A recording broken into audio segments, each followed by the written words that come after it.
Hello, my name is Opal Singleton. I am the president and CEO of Million Kids. Please follow us on our social media. This is a Million Kids Insider Alerts. We do these regularly where we do case announcements, which is what this one is, and also case announcements, case analysis. And so we're going to take this on today. This is about a transnational criminal organization, large-scale organized criminal operation, USA versus Patricio. This is about labor trafficking and human smuggling. It is called Operation Blooming Onion. There were 24 defendants and over 100 victims in this, and over $200 million was actually money laundered in this.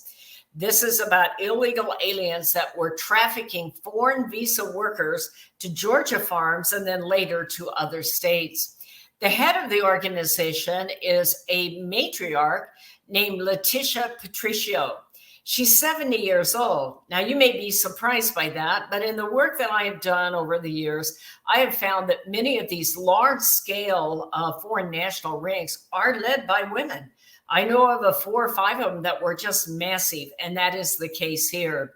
Leticia Patricio actually led this. She developed several companies and actually recruited tens of thousands of people. So this is a huge operation. According to the prosecutors, the traffic workers were held in cramped, unsanitary quarters in fenced work camps with little or no food and limited plumbing and without safe water.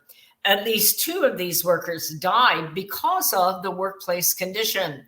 Just heartless, not even concerned for the workers at all.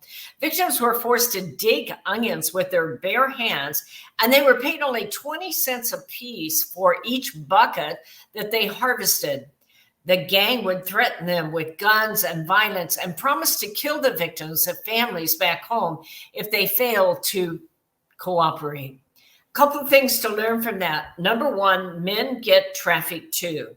There's a lot of talk about the women being trafficked. That is very true.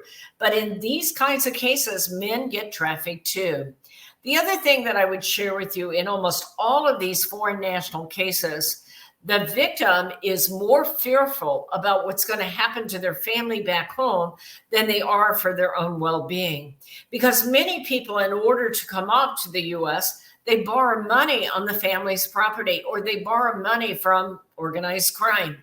And so they won't cooperate a lot of times, not only for fear of deportation, but more important about what is going to happen to their family back home if they don't repay the money or they cooperate with law enforcement here in the U.S. There were 24 defendants in this. We can begin to look at them. There was a surprising number of women involved in this. The men seemed to be the ones that were handling the agriculture end of the work, putting the guys out to work, controlling them, moving them around. The women, especially Patricio, would literally form these corporations and run these businesses, and they were often involved in the money laundering. In the indictment, Mrs. Patricio is accused of mailing multiple false petitions to the U.S. government seeking over 71,000 foreign workers to enter the U.S.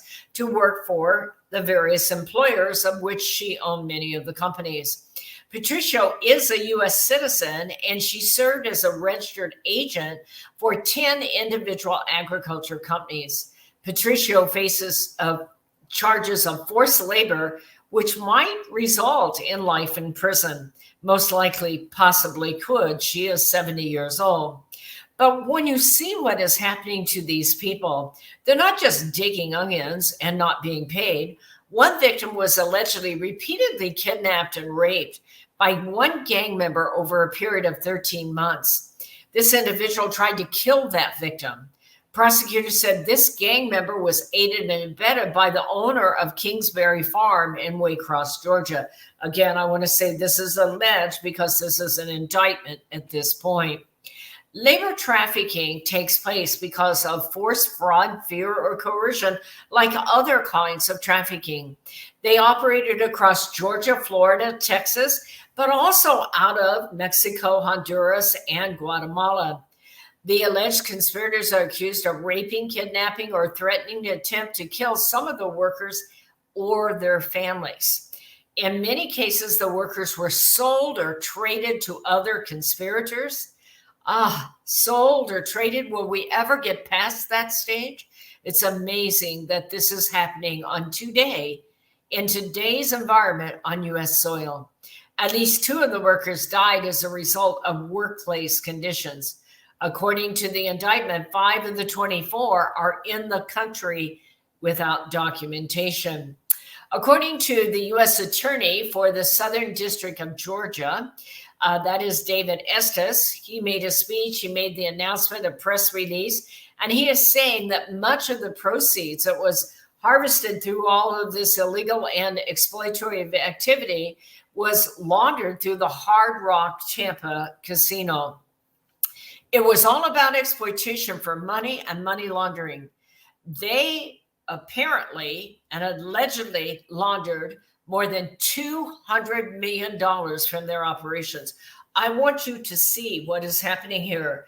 They're bringing people in under false pretenses. They are abusing these people to create massive amounts of money that is then sent back through the cartel organizations.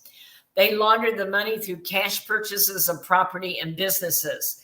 That is not uncommon. A lot of times they will buy and sell real estate. They will have a straw buyer, somebody who substitutes in for the regular buyer at the last time, or they'll have a transaction where they take back a note, a large note, and then pay that off with their traffic money.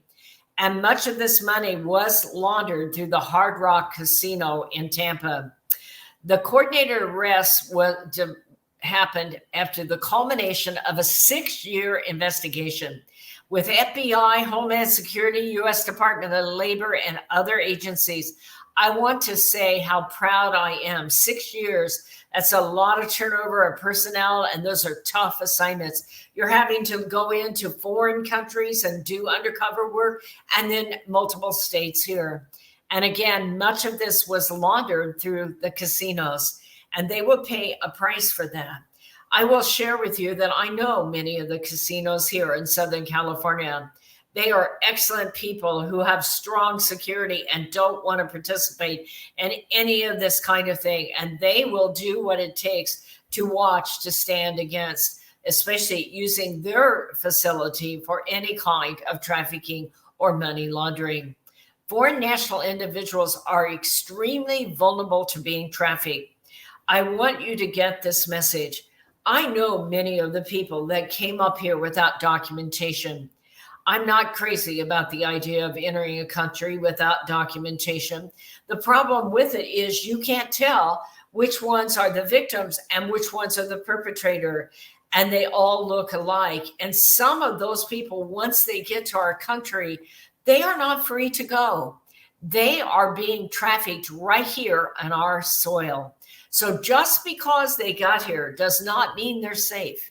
If you know someone that is being exploited, report it. Report it to the National Reporting Hotline, 1-888-3737-888. You can report anonymously.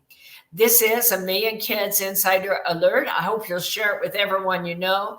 Again, if you know anyone who's being labor trafficked, sextortion, blackmail with a photo, violation through child pornography, you can report it anonymously at 1-888-3737-888.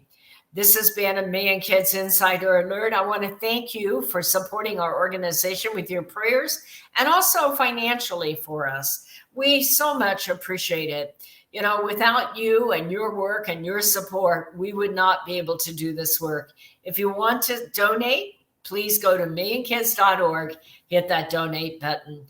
If you want to contact me, you can do that at opal@millionkids.org.